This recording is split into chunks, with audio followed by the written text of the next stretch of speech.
আসসালামু আলাইকুম রহমতুল্লাহ। সেকুলারিজমের সবচেয়ে বড় সমস্যা কি জানেন?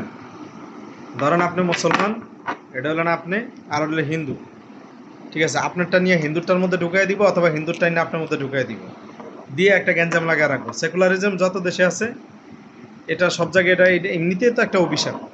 তারপরে একটা প্রবলেম আছে, এবার আপনাদেরকে একটু ব্যাখ্যা করি। যদি টাকার মধ্যে যদি আপনার মন্দির দেওয়া হয়, তাহলে সেই টাকা নিয়ে আমি মসজিদে যেতে পারবো না।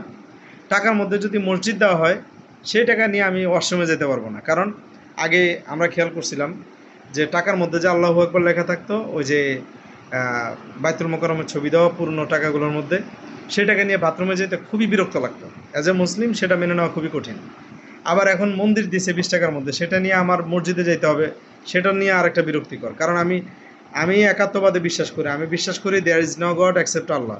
আল্লাহকে ছাড়া আমি কাউকে মানি না, লা ইলাহা ইল্লাল্লাহ। সেখানে আমি মন্দিরওয়ালা 20 টাকার নোট নিয়ে আমি কীভাবে মসজিদে যাব? এটা তো আমার মনের মধ্যে থেকে কখনোই সায় দেবে না। এই জন্য এত ভেদাভেদের তো দরকার নেই। সরকারও জানে যে এই দুইটা বিষয় দিলে বিতর্ক হবেই।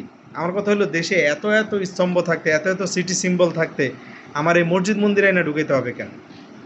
এক সাইড দিলে হিন্দুরা নারাজ, আরেক সাইড দিলে মুসলমানরা নারাজ। আর কে নারাজ হলো সেটা দেখার বিষয় না।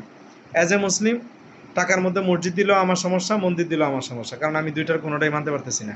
আমি বাথরুমে যেতে পারবো না তো। বিসমিল্লাহ লেখা থাকলে, পোস্টারের মধ্যে নেতারা বিসমিল্লাহ লেখে, সেটা নিয়ে মানুষ ছিঁড়ে মিড়ে রাস্তায় ফেলে দেয়। সেখানে আমার বিসমিল্লাহরই অপমানিত হয়।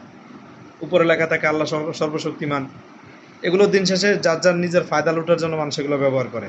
সত্যিকার অর্থে আপনি চাইলে মানে আপনি একটা পাখির ছবি দেন, শহীদ মিনারের ছবিটা দিয়ে রাখেন, বা যে কোনো একটা আপনার যেটা মন চায় অন্য কিছু দেন, যেটা দিলে আমারও শিরক মনে হবে না, বা হিন্দুরও কোনো গায়ে লাগবে না। এখন আপনারা এমন একটা দেন, সেকুলারিজম এই জন্য বিরক্তিকর। মসজিদ মন্দির কোনোটা না হলেই ভালো।